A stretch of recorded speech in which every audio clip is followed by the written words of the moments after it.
for joining the HEDNA at Home Working Group update. My name is Mike Carlo. I am going to be providing some of the updates today. Also joining me, and you'll see her video pop up on some of the slides in a few minutes, is Audrey Moranti, who you've already seen today. Our goal today is to identify the latest that our working groups are working on, as well as some opportunities for us to engage our working groups with you over the course of the rest of 2020.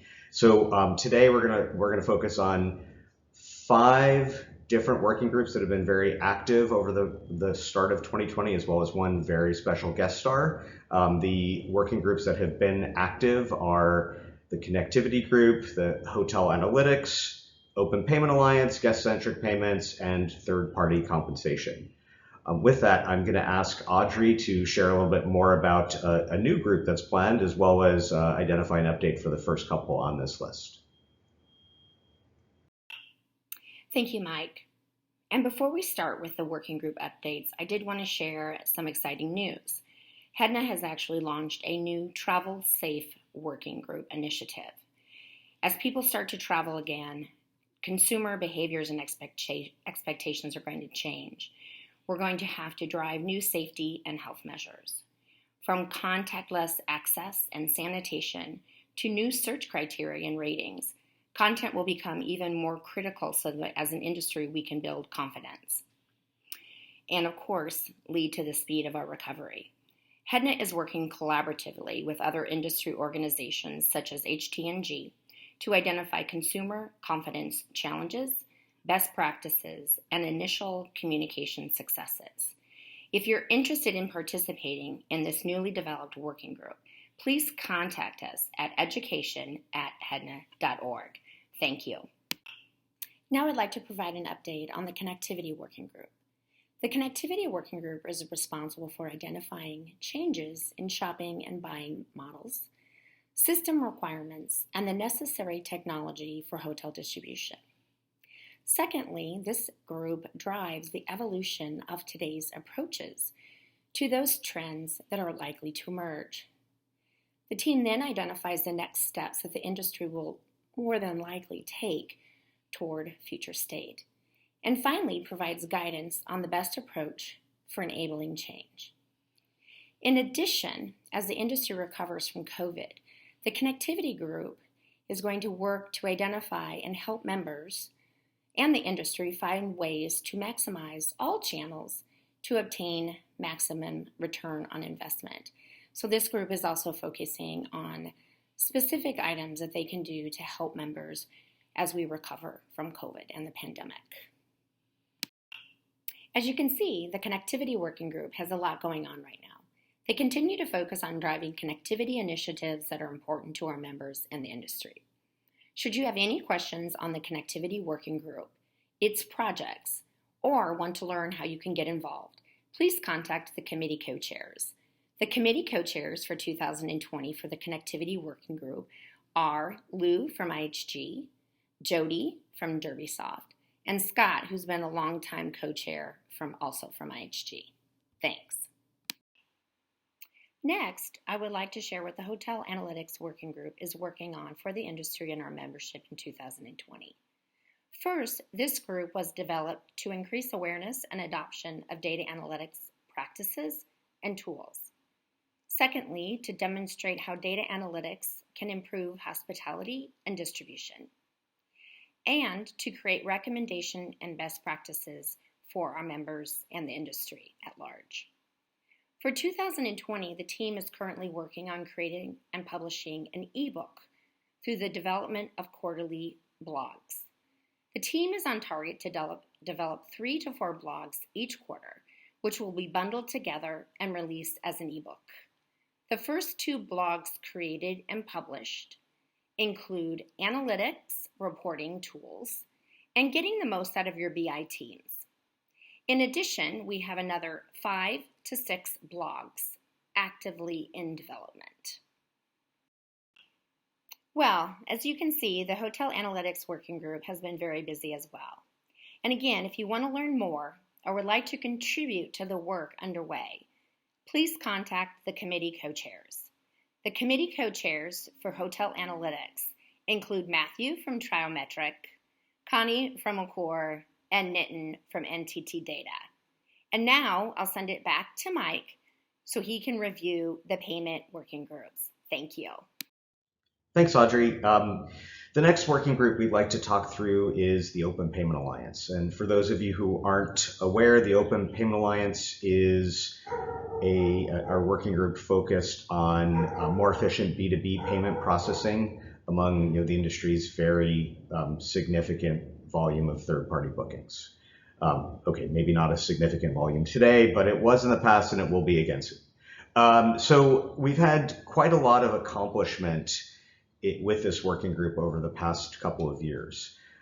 We have taken the time to work with our membership to introduce a concept called the payment manager. And for those of you who aren't familiar, the payment manager has been designed to move payments into a separate process flow than bookings.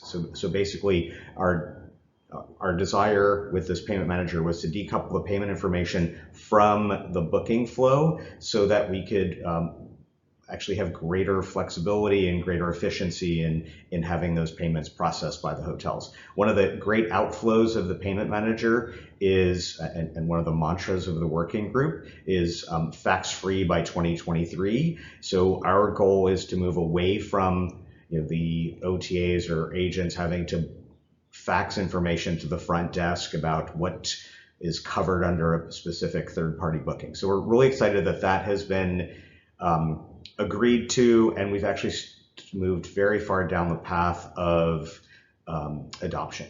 So as we were going through and designing this payment manager, it became very clear that we did need some element of technical standards in order to allow industry participants to have a consistent application of this solution.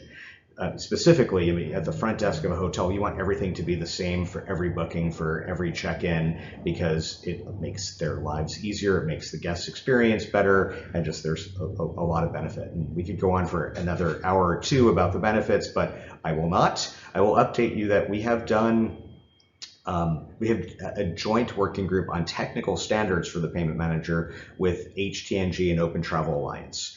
The first API of the two we think we need to accomplish the payment manager has been completed. It's published. It's available for HEDNA and HTNG and OTA members. The first API takes the payment information and inserts it into the PMS and the CRS to make the whole check-in process easier.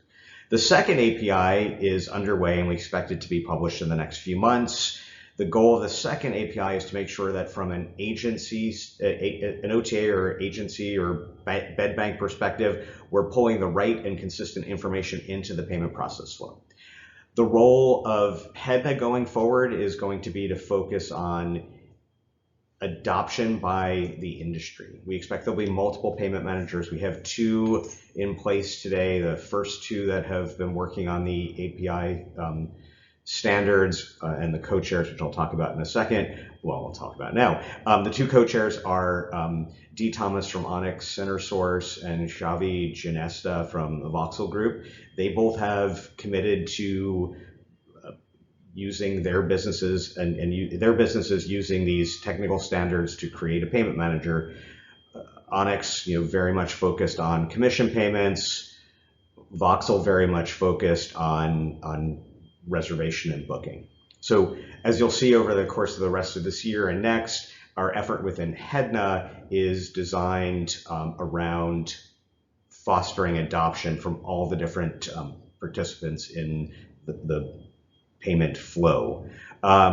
We've talked about the impact of COVID. It's been kind of interesting to have our standards group well underway and then COVID hit and bookings went away. One of the things that we're really seeing that this payment manager construct allows for is a really interesting way to reassess industry payment risks. 6 months ago, everybody was doing well, everyone was financially solvent with a couple of occasional glitches, but now all the companies in the payment chain are trying to figure out, well, who's going to survive and what are our risks when it comes to payments. So the payment manager is an important component of expediting and making the payments more efficient, which changes the timing, it eliminates some of the risk. So we've really been focusing on that over the past 6-12 weeks. I think that you'll see more out of this working group on that going forward. As I mentioned, the two co-chairs for this group are Dee Thomas and Xavi Chinesta. I am the board liaison for this group, so you can reach out to any of the three of us if you have any questions or would like to participate. The next of our payment-related working groups is the Guest-Centric Payment Group.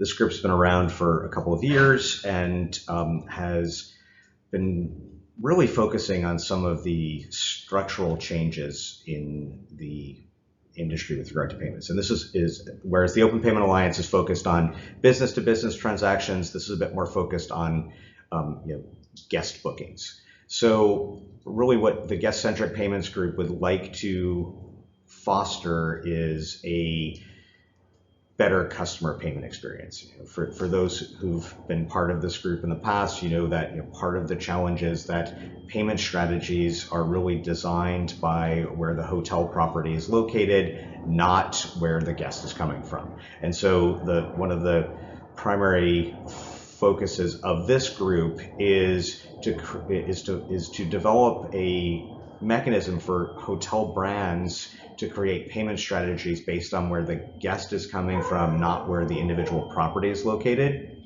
Part of that means we need to understand the cost benefit of this approach. It is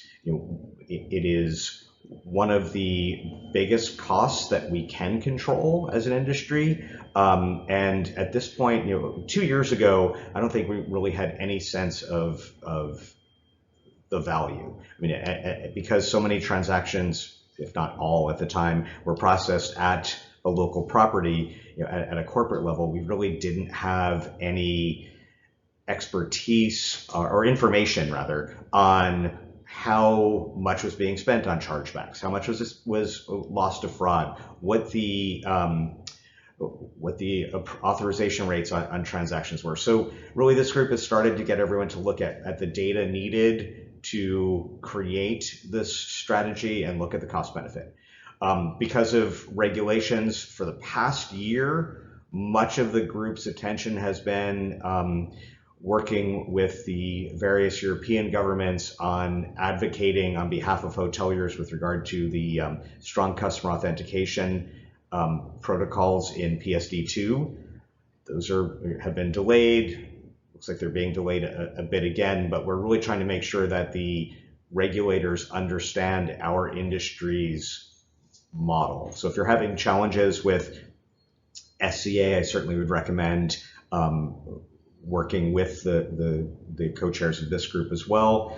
The other piece that's kind of interesting for this group is looking at how do we, A, should we, and B, how do we centralize payments at the brand level? And do we look at more with some of the changes relating from COVID especially, do we look more at prepaid bookings and sort of take more of an airline industry model approach to payments for bookings? And you can, I mean, it's a very heated discussion whenever this group discusses this topic. The payment companies are like, this is how the rest of the world works. The hoteliers are like, but our guests want this. And so it's a very interesting working group for a discussion of ideas. Again, as a reference for COVID impact, we're seeing the hotel brands really focus on conversion rate and cost savings. That's going to be really important as we rebuild our business over the next couple of months, hopefully months. And if you're interested in learning more about the Guest-Centric Payment Group, the two co-chairs are Lori Gablehouse with Ingenico and Jason Kennedy, who's also on the HEDNA board with Audrey and myself, and he is also the board liaison for this group. And the last of our payment-related working groups is the third-party compensation group. You may find that to be a new name. They've rebranded to acknowledge some of the industry changes and have moved away from simply commissions as the industry has moved away from simply commissions. The focus of this group really is to facilitate discussion and education to both sides of the third-party compensation realm, the agencies and the hotels, to identify trends and areas of frictions that need to be solved. So as I mentioned, they have rebranded to acknowledge these industry changes. They're recruiting and securing different purposes. So if you are in the area of commissions or marketing agreements and have either on a hotel side or an agency side, this working group is looking to expand its perspectives. They've been implementing a content calendar, which you will see for the rest of this year. And I think the important thing here is they acknowledge that they want to incorporate viewpoints from non-traditional models. With regard to COVID, unfortunately, the large majority of compensation has virtually disappeared due to the lack of travel, especially corporate travel. There seems to be a slight uptick in some group activity, but it looks like they're attributing these to special rates candidates group, which are more transient medical support and frontline workers. So at this point, the impact of the third-party compensation process isn't really determined. They're expecting that things are going to change pretty dramatically as we move forward. And the working group chairs for this group are Faith Marshall with NTT, Rachel Neal, who many of you have known over the years from HEDNA and some of the HEDNA U sessions that she's led, and Luis Hernandez, who's at IHG. That really is our summary of our working groups and what we're up to now and what we hope to be up to for the rest of the year. Like all of you, it's been an amazingly challenging 3 months for each of these groups and for everyone involved. So with that, on behalf of Audrey and myself, just want to thank you for taking the time to listen to our updates, and we're all very happy to provide additional information and support as you need it. Thank you.